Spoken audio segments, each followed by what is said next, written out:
Okay. Can I... I think... Is it going to keep going? I think it is. Okay, good. I'm doing the history one.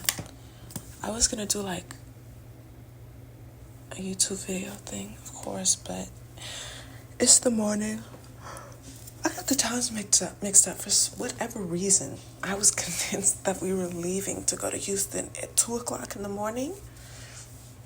But she really just meant 2 p.m. But I'm probably going to have to leave in a little bit to go eat. I wasn't going to do the history one at first, but then I figured I should. Just because since I'm going to be, like, gone for, like, well, it's going to be 3 days, but, like, 2 nights. I figured I would make 2 little video things. So you can at least have something. For both the nights that I'm gone, since we can't really FaceTime.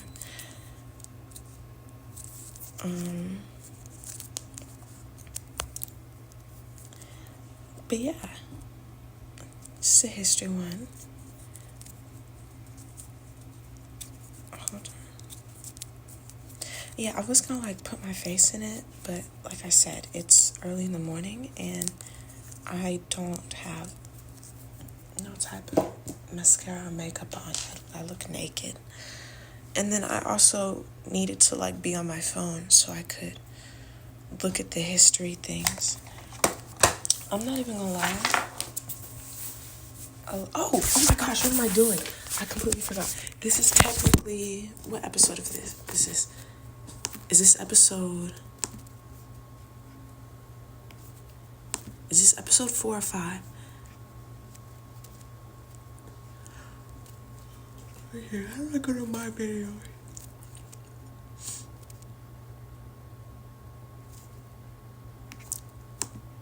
Hold on.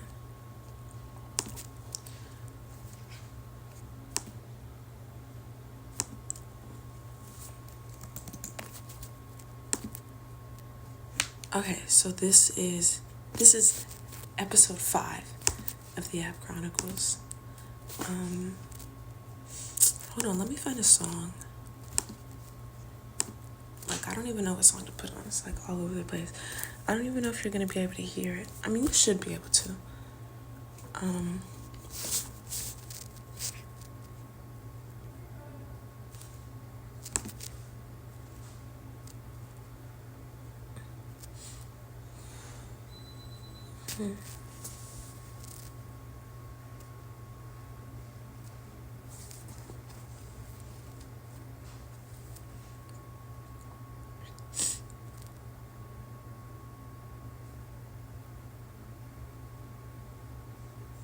Oh, I know a song to play.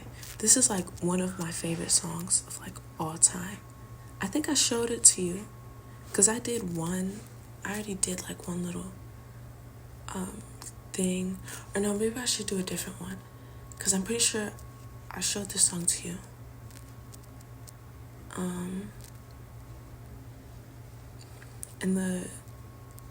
In one of the episodes. Well, no, I don't think I had you listen to it. I think I just told you the song. Okay, so then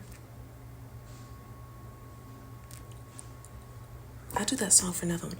But for today's episode, we have Energy by Kai Slingo. And of course, there's an ad. Hello, it's me, your old... Okay. I'll put it on mute for now. But speaking of Kai Slingo, I'm not even gonna lie.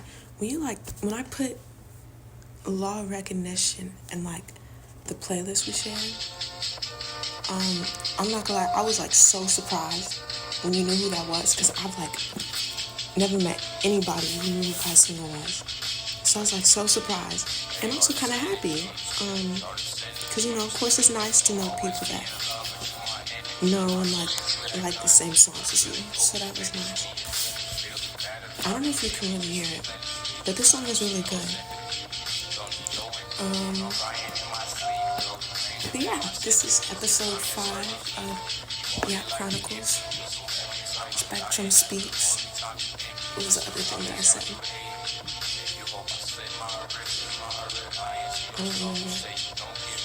Was Yap Chronicles Spectrum Speaks? I don't remember.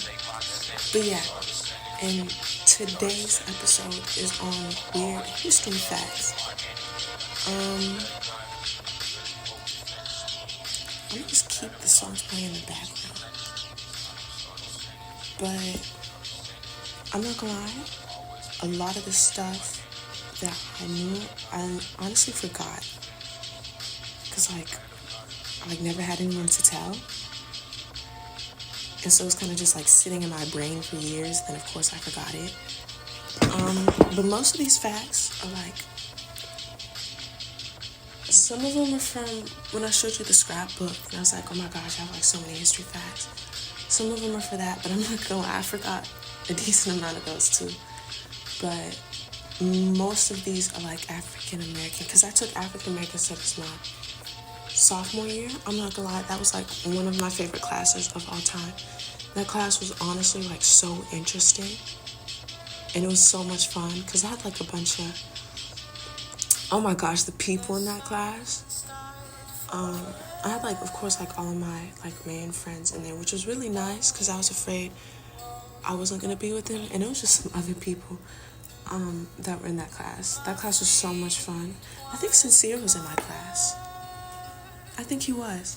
But yeah, and of course Mr. Nickens was our teacher. He was the best teacher ever. That class was so much fun.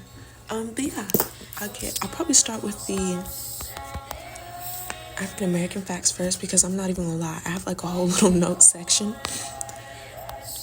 of stuff that I've written down, and some of it's facts, some of it's are quotes, some of it are things that I went on a little African American tour thing around Dallas, and some of the things were just things that I've noticed, because one of the parts we went to was South Dallas, so that would be kind of Oak Cliff area, and so there's just some things that I noticed that I thought were interesting. And oh my gosh, low-key, I wanted to take the class again, African American Studies, because there was oh my gosh, every day in that class it was stuff that I wanted to write down and take notes on, because I just thought it was interesting. But nobody else in the class was taking notes, and I didn't want to look weird sitting there taking notes and have a whole notebook out. And I was just gonna try to do it on my phone, but Mr. Nickens really big, he would yell at you for being on your phone. I feel he would whoop my ass in front of everybody in the class. So I was too afraid to do it on my phone, and I didn't want to look like some nerd writing stuff down in my notebooks.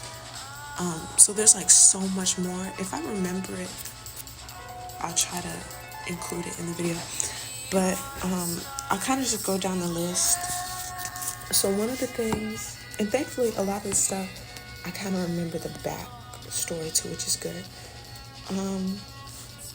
But one of the things I thought was interesting was Mr. Nickens. He was explaining to us, okay, I'll just read a quote. So one of the quotes was, "You're forced to learn my history, I'm not forced to learn yours." And that was one of Mr. Nickens' college professors. And I just thought that was really interesting, kind of just because it's so true. Because if you think about it, all throughout elementary school, middle school, we learn American history, Texas history, Columbus, George Washington shit. And we very briefly touch on African American history. And especially now, as for whatever reason, tensions between races are continuing to grow. Some states have already decided CRT, critical race theory. Certain states are, discussing whether or not they want to teach critical race theory, whether they should keep it, remove it. Of course, I think it's important that we continue to teach critical race theory because it's a part of our history. And, just like the quote said, I feel as much as we have to sit down and learn about, how America was founded and the Declaration of Independence and all that bullshit, I think it's just as important that we learn, kind of, I guess, the sad truth about slavery and all that type of stuff. And it's even worse because everything, especially when it comes to learning about African American history, it's so watered down.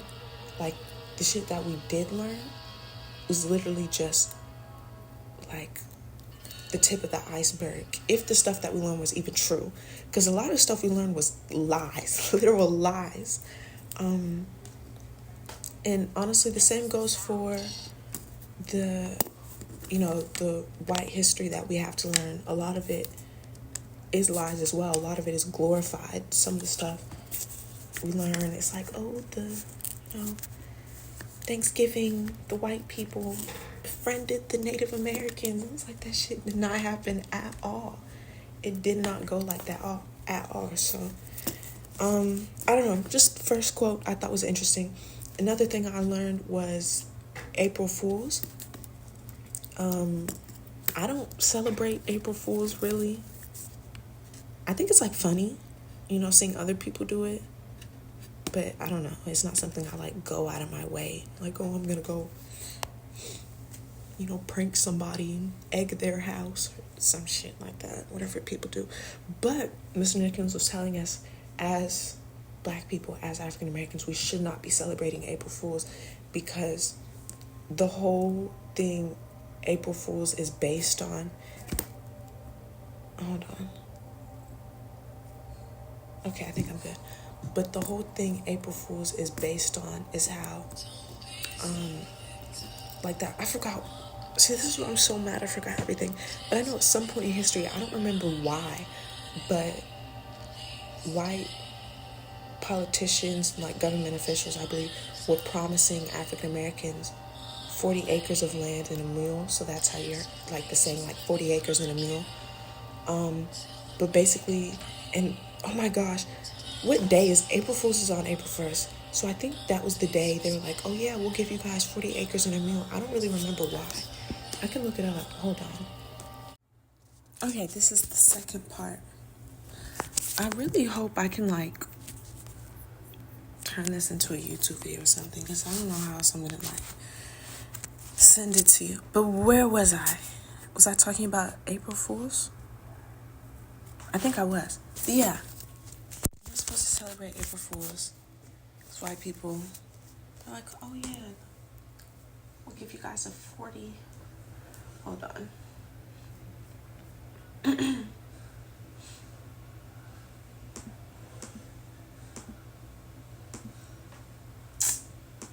Bro, the ads on here are so irritating.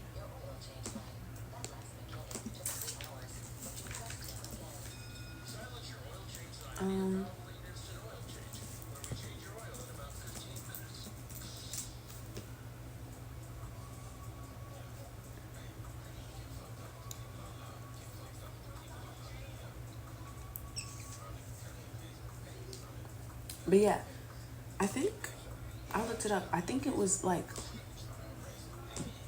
war generals that were promising. I think that's what they were trying to do to get people to come fight for them. I don't really remember. But yeah, Mr. Nick was like, yeah, don't celebrate April Fools.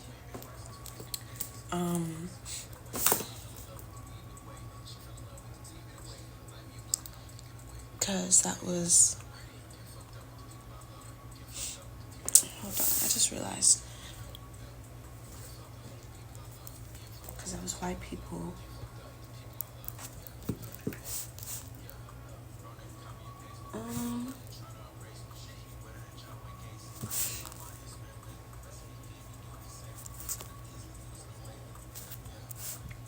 Like that looks weird. Hold on. I'm like working on my drive too.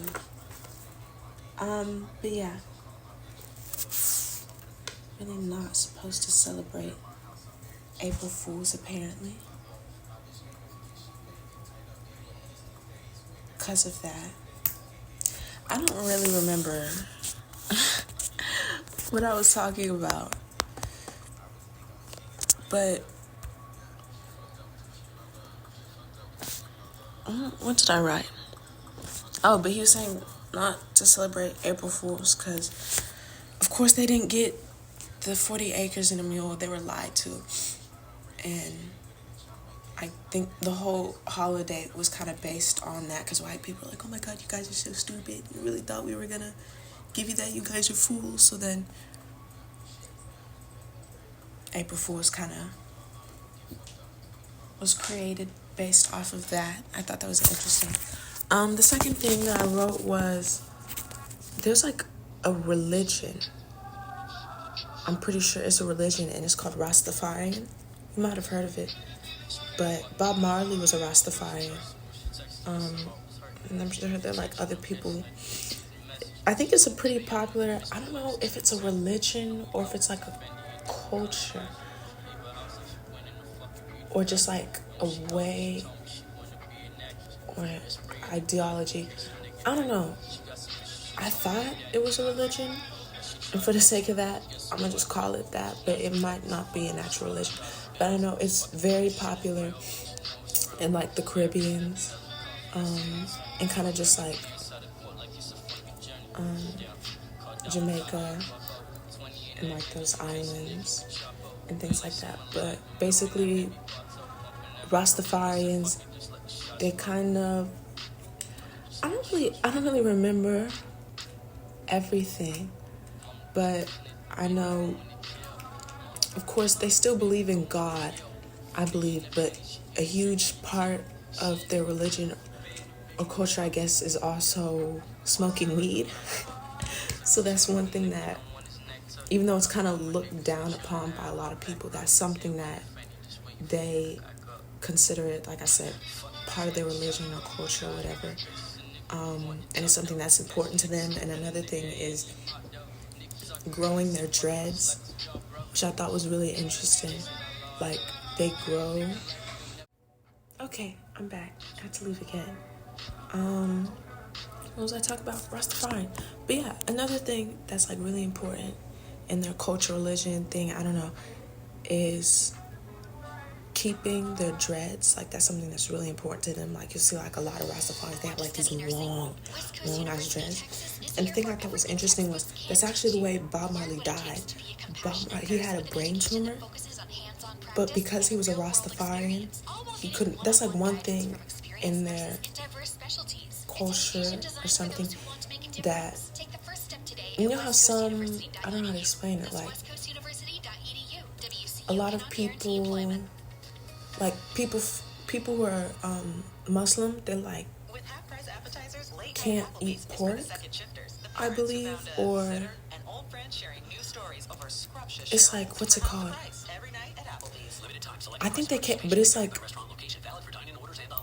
a lot of the things, or specifically meats, the meats that they have to eat, I think it has to be because it's like halal, I think. I'm not really sure, but it's kind of like that, like how they can't eat pork or they can't eat meats that have been prepared a certain way, or like when it's like, what's it called, Ramadan? Like they can't eat between sunrise and sunset.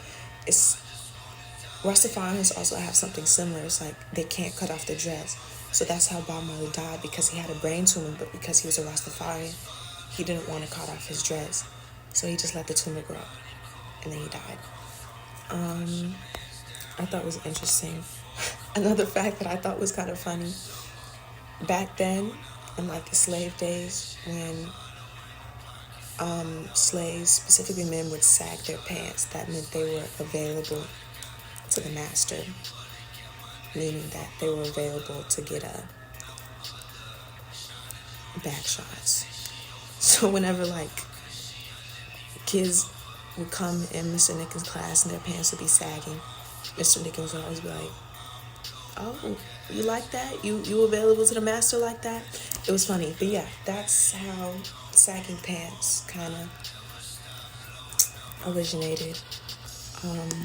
That's why niggas shouldn't do it. It looks weird anyways. You don't do it, so I'm glad you don't. But niggas in general need to quit doing that shit because it's corny. Don't nobody wanna. It was like one dude at our school. He was like a sophomore, freshman, I don't know. But this nigga would have his entire ass out, bro. Like, I'm telling you. Oh my God. I have a picture, I'm not even gonna lie. Because this nigga's ass would be out. Like, out. And it was literally, I'd be like walking behind him. And I was like, why can't I see your cheeks? Like, And he'd have like the ugliest drawers on too. He had like money prints and shit. I'm like, don't nobody want to see that. But yeah, have sagging pants. And Carter G. Woodson created Black History Month. Oh, and another thing I wrote down, it was something called the Freedom Riders of 1964. So I kind of wrote like a little paragraph thing, but I wrote Jewish people and African Americans from Ivy League schools rode buses into the South to teach uneducated Black people how to read and write. And on their way to Mississippi, they asked Martin Luther King Jr. to join them on their travels because they ran into him.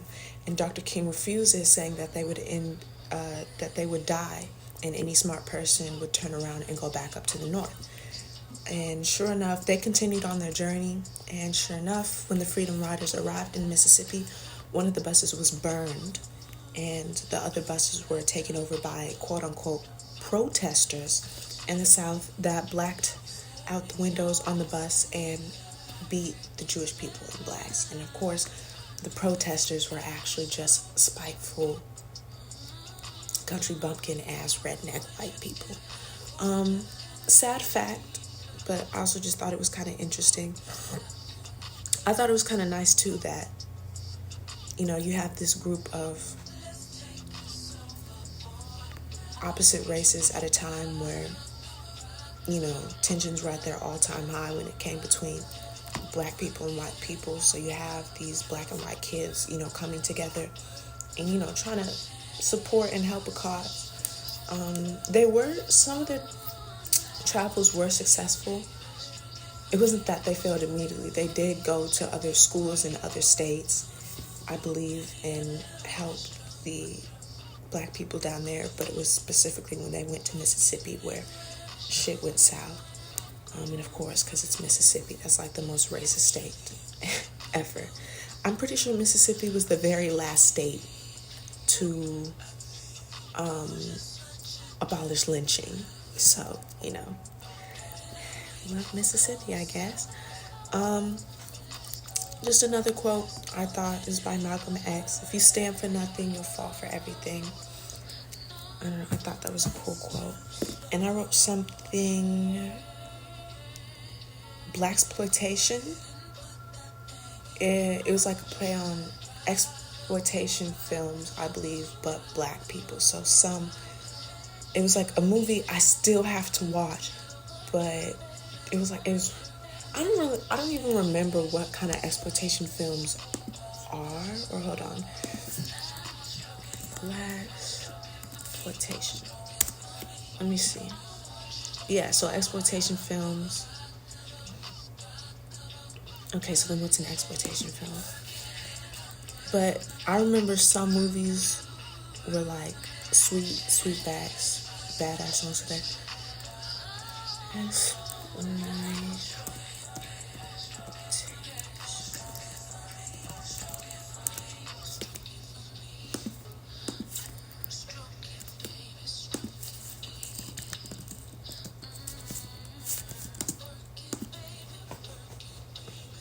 That's what?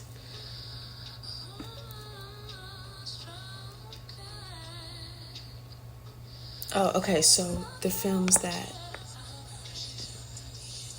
it says they tried to succeed financially by exploiting current trends, niche genres, or lurid content. So a lot of these movies are low-key like, I think the whole gist of like exploitation films is, like I said, they try to exploit current trends. They kind of go against the norm, but in like a very extreme way. So there was like one movie. So I told you one of the Blaxploitation films is called Sweetback's Badass Song.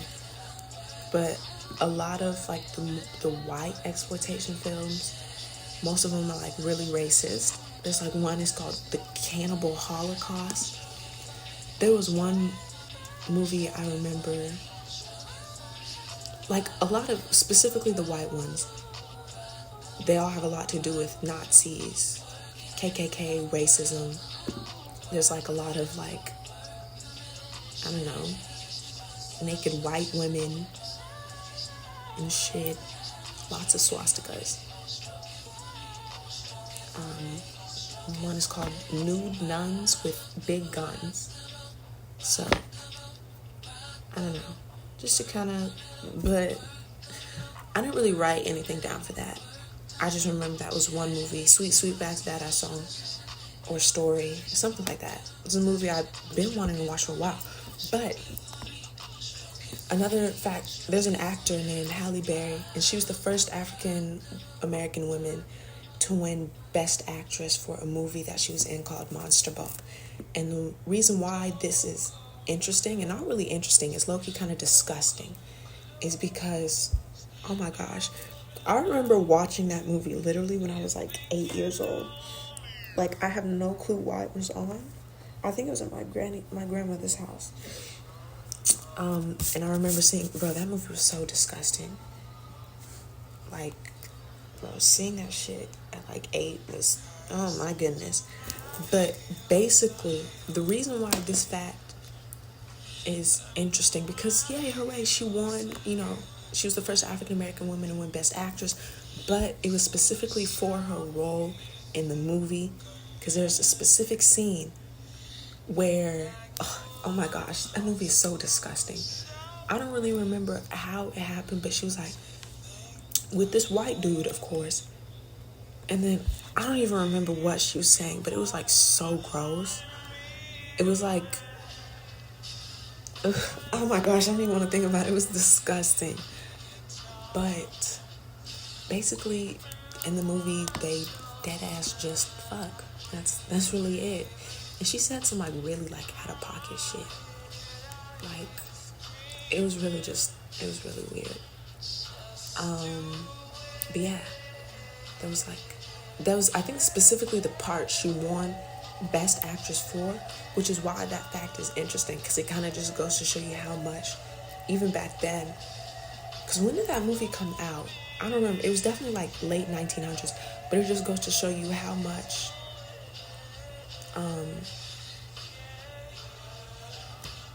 African American women were sexualized back then, and even now still, sadly, because Halle Berry, she acted in a lot of movies before that. Not even a lot. Her role in that movie wasn't even, like I said, I don't remember the movie that much besides that one part, which is disgusting. Like, if I could bleach my eyeballs, I would, but I can't. I'm trying to think. I feel like her role in that movie as a whole, I wouldn't even say was that. Not to sit here and like discount her as an actress, but it wasn't. I would say it wasn't even really that outstanding, I guess. But it was kind of just sick and disgusting that the main reason why she won Best Actress was because of that part specifically. And no other reason. Of course, we all know the people that really decide, who wins what when it comes to these awards is white men. So, I just thought that was gross. And kind of sad, but, I've seen it before, like if you look in the older episodes, but Looney Tunes is filled with a lot of blackface, and not even just blackface, but other racist gestures toward other races, I guess. But yeah, that was interesting, because a lot of people are like, oh my gosh, we love Looney Tunes. Yeah, Bugs Bunny was out there with a blackface on, so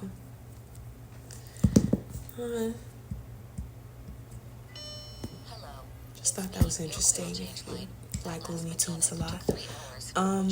Actually, a lot of actors back then, of course, especially like in the 70s, did blackface. And one actor in particular that I feel like is,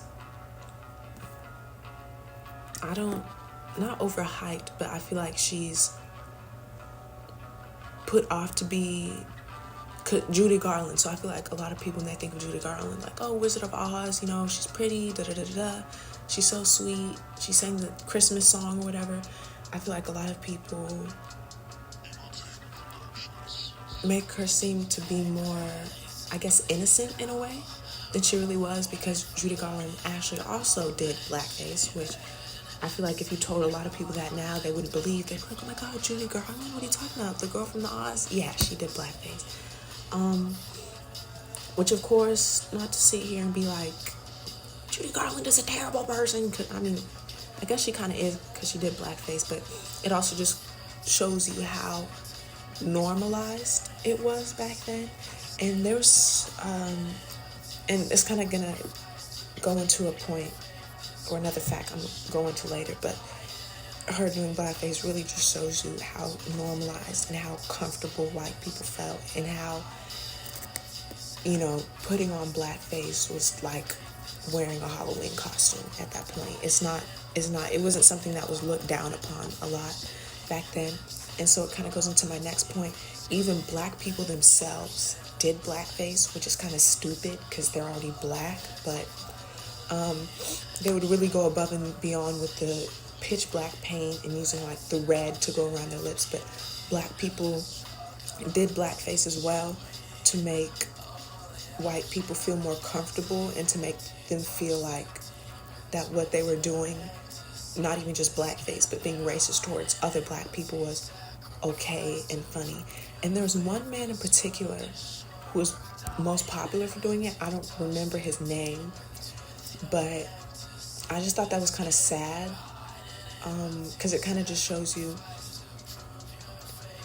how low we had to stoop back then, just, I don't know, I guess to make a name for ourselves or to feel more secure in a way, because of course, you know, rather than the man who mostly did blackface just being looked at by white people as some other black person, now white people are kind of like, or when they saw him, they were like, oh, this is a funny one. This is one of the cool ones, you know, if that kind of makes sense. But I just thought that was interesting. And there was some comic books I've been wanting to read or like look into a while. I don't know. I just wrote the names Iceberg Slim and Donald Goines. I don't really remember why. And a fact about the Emancipation Proclamation, I feel like a lot of people know this already, but I low-key was surprised because I was taught, I'm sure a lot of other kids were, was that, oh, you know, Abraham Lincoln signed and created the Emancipation Proclamation and freed all the slaves. Now, it technically wasn't true because it really never freed any slaves. All it did was allow already freed slaves in the North to fight in the war. The South at the time of the Emancipation Proclamation wasn't part of the U.S., so therefore the Emancipation Proclamation didn't apply to them. So at the time the Emancipation Proclamation was signed and was officially a law or a bill, the South didn't consider themselves part of America anymore. The South was a completely separate country at that point. So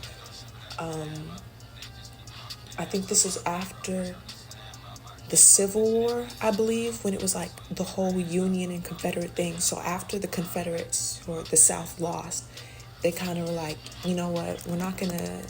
It just shows you how heavily white people depended on slaves and how racist they were. They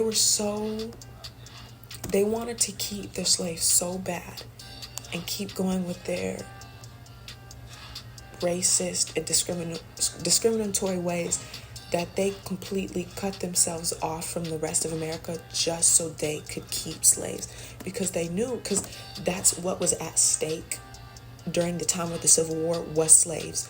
The whole war was over slaves and inequality.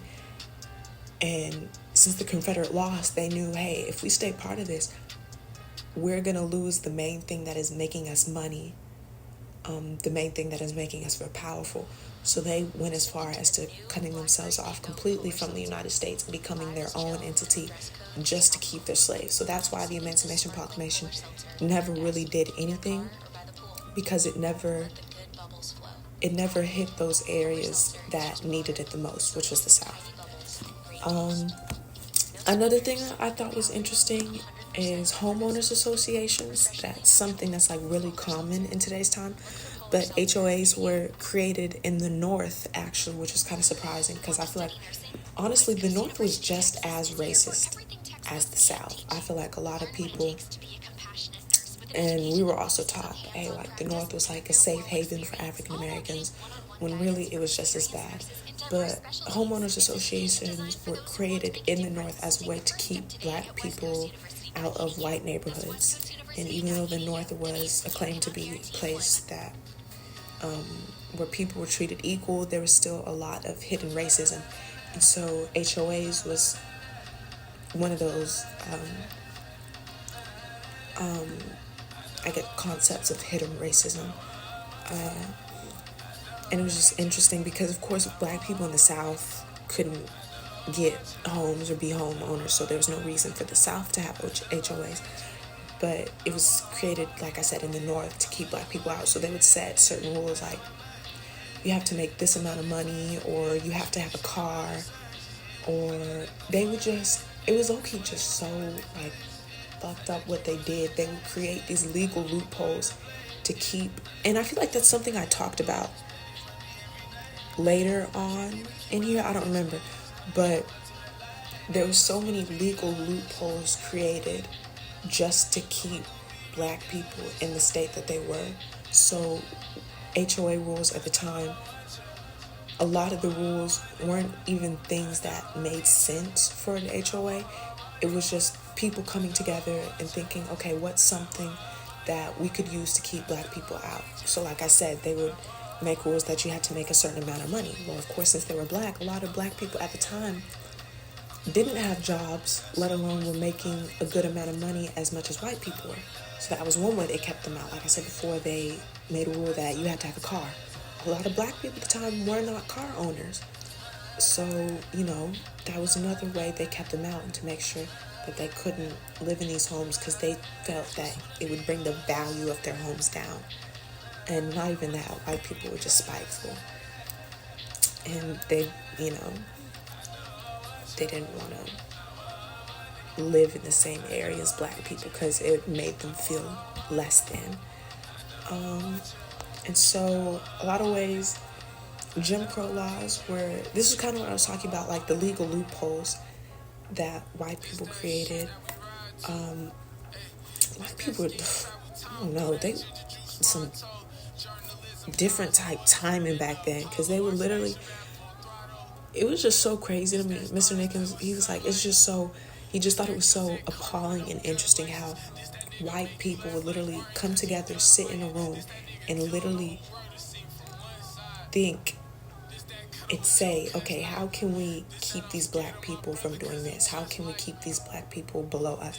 I just thought it was so interesting how a group of people literally sit down in a room together, sit down at a table over a cup of beer, and think of ways they can keep African Americans below them. So one way they did that was Jim Crow laws. So a lot of those laws were kind of similar to HOAs. It was basically just laws put in place to keep black people in the state that they were and keep them weak. And like I said, just a bunch of legal loopholes. At the time, Jim Crow laws were still allowed when black people could vote, but to further prevent black people from voting, even though it was already a bill that had been passed, certain counties would sit here and create rules like, okay, well, even though that there's a bill that's been passed and you can vote in our town or in our county, you have to do this, this, and that to be able to vote. And of course, they were all laws and rules that didn't apply to black people. But Jim Crow law is still something that you can kind of see today. Like I said before, it's just still hidden racism. So you have things like systematic racism. And another thing I wrote, police gravitating more towards black neighborhoods. If you have more police in an area, you will catch more criminals. So just things where you can definitely still see the effects of Jim Crow law, even in today's time. One thing I wrote, Ida B. Wells was one of the founders of the NAACP, and this was something that I wrote, Black people often use the word, because we were having a discussion in African American Studies, and Mr. Nickens was asking us, he was like, why do you guys feel so comfortable saying the N-word? Like, what's up with that? Like, y'all know where it came from. And it was kind of like I thought it was a good discussion. He was kind of like asking the guys, why do y'all feel so comfortable using the N-word? And girls, like, why do y'all feel so comfortable calling other girls bitches and things like that? But I wrote down, I kind of looked at it from two ways, I think. But I wrote, Black people often use the word, or this was kind of, I guess, my justification in a way for why I still believe the N-word is used just outside of, it's something we've been saying for a long time. But I was saying Black people often use the word Negro in organization names instead of Black or African American to redefine the word and give it a new meaning. A meaning that was meant to be empowering and prideful and replace the degrading term it was often used as by white people. And one, I don't remember the name of the organization, but it was like a baseball. It was like the National Negro Baseball Association, I believe. And so I just thought that kind of explained why you can still see in today's time Black people saying the N-word, even though we're not like walking around calling people Negro. But I felt that's why the word Negro kind of evolved into, nigga in today's time, and why it's something that we still say, because at some point in history, we as Black people were kind of like, okay, we're no longer kind of like, we're kind of just like, we're proud to be Black, we're proud to be a Negro. So they, like I said, at some point in history, they decided we're no longer going to let this term be something used to make us feel bad. If a white person calls me a Negro or the hard R, whatever, we're going to not take it as a compliment, but we're going to take it with a grain of salt, but also with pride, because at that point, they were, like I said, they were trying to redefine the word and make it something more powerful, which is why back then, like I said, a lot of organizations would use the word Negro, because they were kind of trying to flip the switch on the word and its meaning. And I said another reason why I think Black people, especially young Black people, continue to use the word as a form of greeting and encouragement, is because we are very well aware of the N-word, of its old use and meaning, and us as young African Americans, like I said before, are trying to redefine the word and its usage. So now you hardly, unless it's white people, you'll hardly ever see other Black people using the word nigga in a derogatory and discriminatory way. Like, I feel like it's already been redefined enough, like I said, as a form of greeting and a form of encouragement, which is why I believe it's a word that we still use now. And I personally don't see an issue with it, honestly. But Mr. Nickens also did make a good point. He was like, you don't see other white people going around and greeting each other like, what's up, cracker, or other, Hispanic people greeting each other in whatever racist term, or Asians or Indians. So he was saying how he thought it was interesting how African Americans still held on to that, which honestly, I think that's just something wrong with our race as a whole. I feel like African Americans, we are the one race, and not to sit here and be like one of those people that slavery happened decades ago, y'all need to move on. But I definitely feel like we're the one race that still holds on to the negative aspects of slavery and what happened to us, and like something that's really big. And the biggest thing you can, or like the biggest example would be colorism. Colorism is something that was created by white people to once again put African Americans down and put us in some like rating or like grading system. And even though it was something created by white people, and of course it was something that was not good for us as African Americans, we sadly continue to carry it on with us. And even today, like right now today, it's like a really big issue in our race. And I just think it's stupid, because I feel like us as black people, we'll be like the first people to sit here and like beg for equality, and we'll be like the first people to sit here and you complain about white people this, white people that, the government that. But like I said, we still hold on to things that were created by white people, and we'll like take that shit and run. And I don't know, I just think it's interesting how we kind of expect other races to like respect us and treat us equally when we can't even do that within our own race. I think it's kind of stupid. I think it's hypocritical, and just ironic, and it kind of goes against the point of us wanting equality. But we'll stop ranting about that. The next thing I wrote, Barbara Jordan was the first female government and the first black female government of Texas. But a lot of people claim that Ann Richardson, who was a white woman, was the first female government of Texas, but that wasn't true. But of course people say it was her because she's white. Shirley Chisholm was the first African-American woman to run for president. She was also the first African-American woman to be voted into the House of Representatives. Another quote by Malcolm X, if you put a knife 9 inches into my back and put out 6, is that really progress? I thought that was I thought it was a good quote too.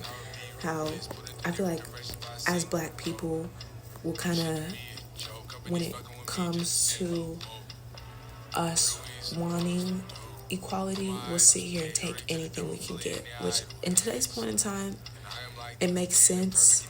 But I felt like kind of what he was saying was like, we can't just take the bare minimum when it comes to us wanting to be treated equal. It's either we're being treated equal and we're getting all of its benefits and everything that goes into us being treated equal, or we're not. There's no median in between those two things. Another thing I wrote was Jackie Robinson played for the Kansas City Monarchs as a baseball league for African Americans. And after Robinson was drafted for the MLB, African-American baseball player Ernie Banks, who graduated from Booker T. Washington, took his spot on the team. Oh, these were things that I wrote when I went on an African-American tour down in Dallas. But Ernie Banks was one of the 3 statues of African-Americans in Dallas, which I thought was interesting that there's only 3. And I think I talk about one of the other 3 statues. But this is another fact.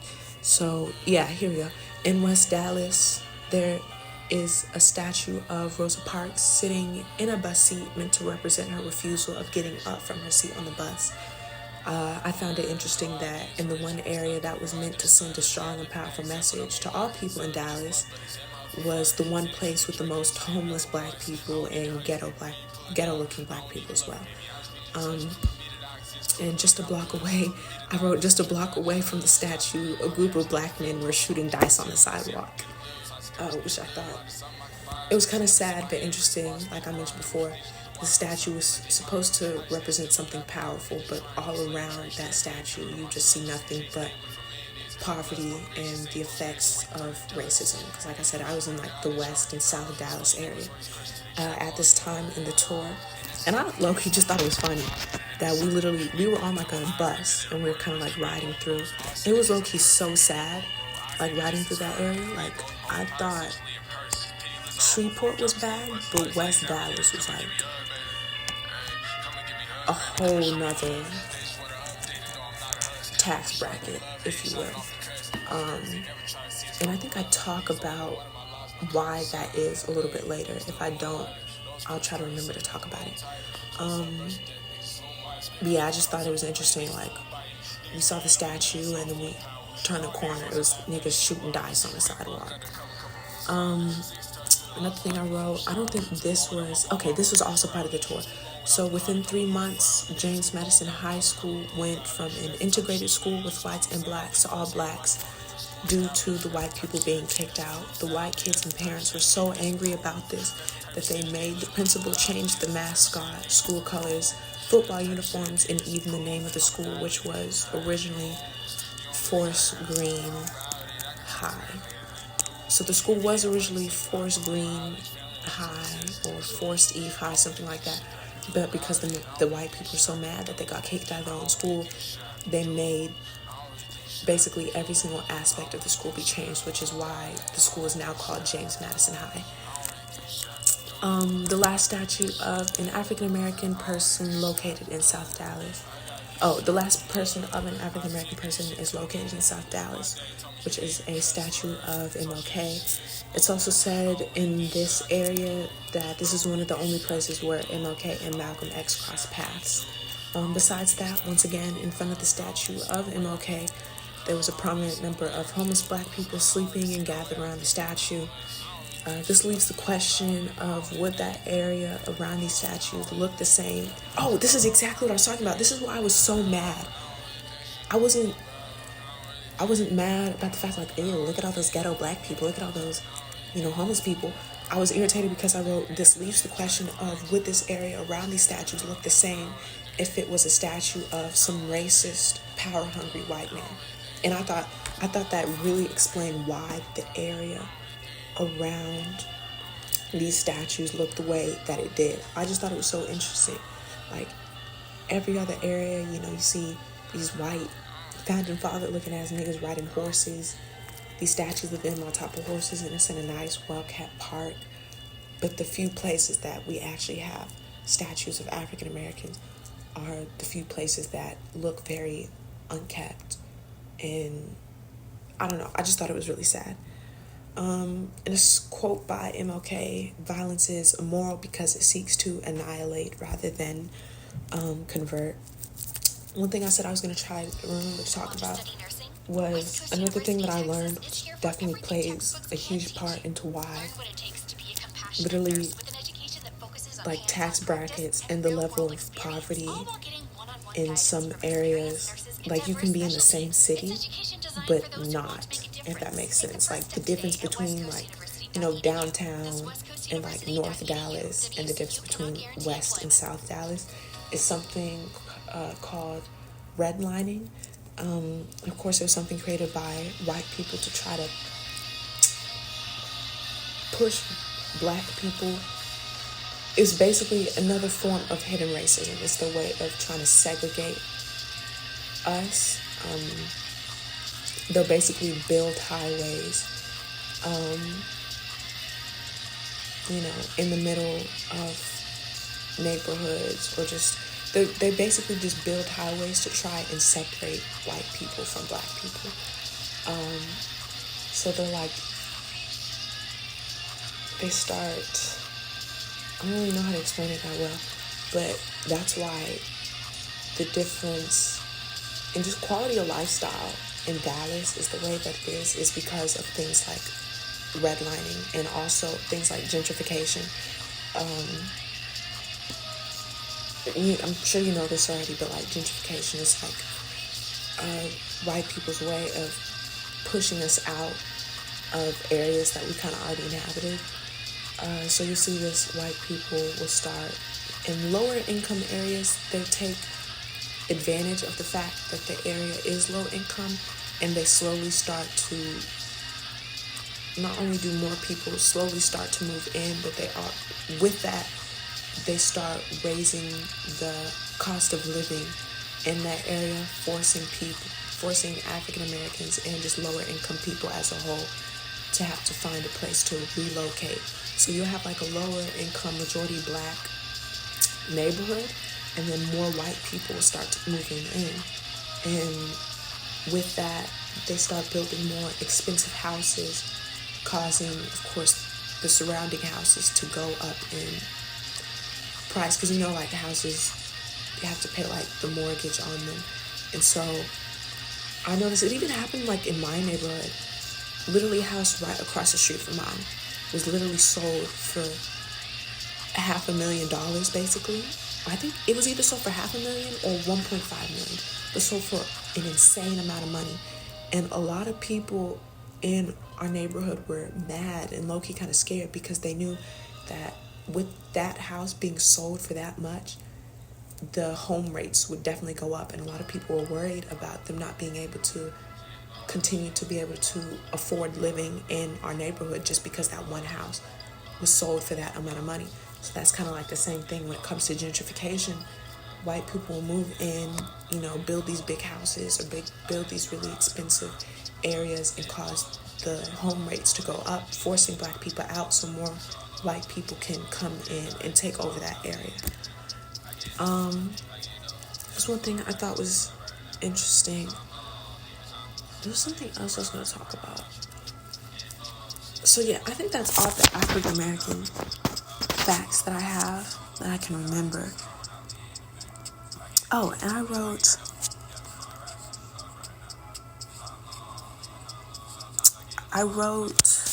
this is for a project. I had to do a project over the Chicago race riot of 1919. So I'll just say what I wrote down. So I wrote, many African Americans fled to the North in search of some form of freedom and racial equality. Even though the North was said to be a place where African Americans would be looked at as equal, there was lots of economic competition between whites and African Americans as more black people started to flow into the North in search of jobs and a better life. Once again, even though the North was looked at as a safe haven, the sole cause of the Chicago race riot was based on racism. The riot was a response to the death of an African American boy, Eugene Williams, who swam to an area reserved for whites. This caused the boy to be stoned, and he later drowned. To make matters worse, when the crime was investigated by police, they refused to arrest the man who was responsible for the death of the boy. The Chicago race riot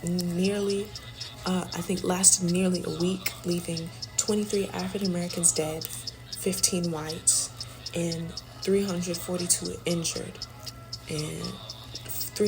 African Americans injured, and 195 white people were injured, and it left 1,000 black families homeless. White gangs went to black neighborhoods to wreak havoc and destroy their homes. And I had to look at the race riot through different lenses. So I had to do regional, societal, and economic. I only wrote regional, but I wrote the Chicago race riots proved that the North was no better than the South when it came to racism and inequality. And I thought it was so interesting how white people, and not even gonna lie, even black people, because we were low-key wilding out too, would take... It was just so sad how the riot was once just a peaceful protest and it turned into a riot, and then that led African Americans and white people to take this as an opportunity to just do what they want, which is why I think the song Riot by X is low-key really good, because it basically just explains that, how people will they'll turn something that was supposed to be peaceful into something completely violent, and they just use the fact that people are rioting as a means to just act however they want. So I think that's all that I have for African American facts. I don't really remember other history. I think I said most of them in the video that I was talking about in the scrapbook. Like when I was talking about the palace that I went into. I think I said most of it. This low-key might just be like a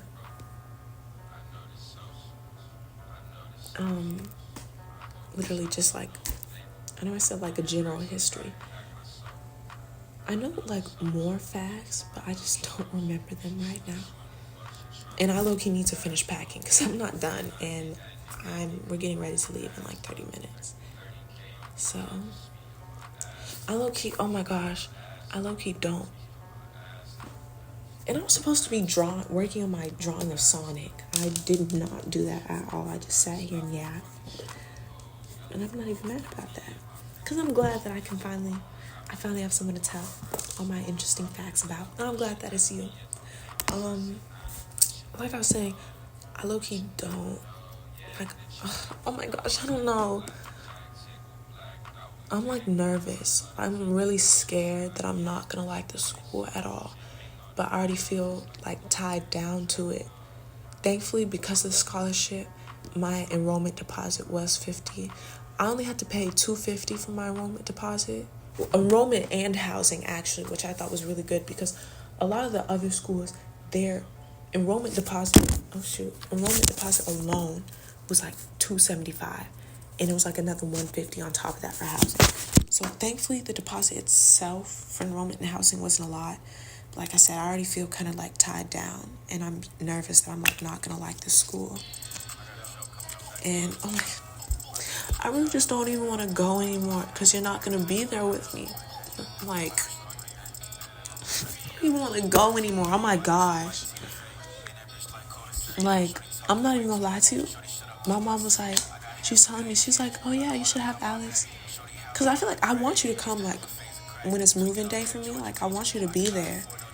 My mom was like, he can help you, like, move in and decorate your room and all that. So, like, I want you to be there.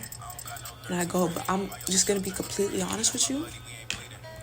I already know I'm going to cry so hard when you leave. Like, I'm not even joking. Like, I'm being so for real. I'm going to bawl my eyes out. Like, I'm, like, so sad. And thankfully I'm not in, like, a whole other state, I guess. But I'm still going to be really sad. And then it's going to be even worse if you go to Howard. Like, that's just going to make it... I don't know, I'm going to be so sad when I leave. Like, I don't even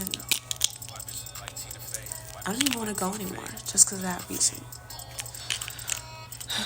But I'm not even gonna lie, I don't think I could, like, stay up here either.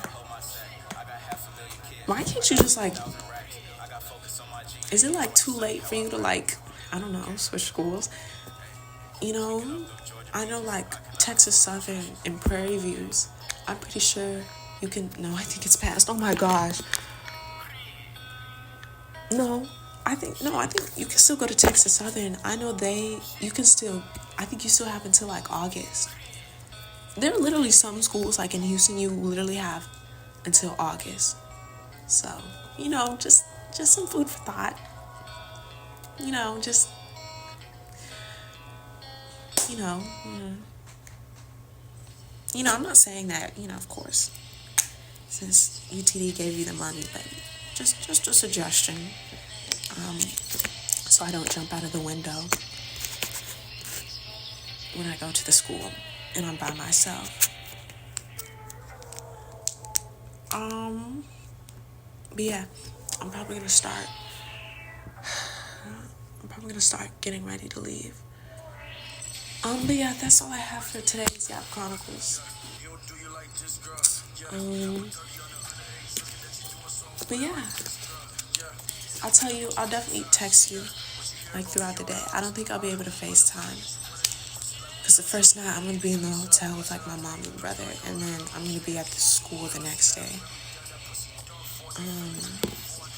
Which, low-key, I wish we could have just, like, left tomorrow. Or, I don't know. It's whatever. But yeah, I'm going to miss you so much. Even though it's only like 3 days, I'm still going to miss you a lot, because then I won't be able to FaceTime you. I feel like I'm going to be so far. But yeah, I'll tell you how it goes. Thank you for tuning into today's Yap Chronicles. And I hope you have an amazing day, whatever time you decide to listen to this. And I will talk to you later.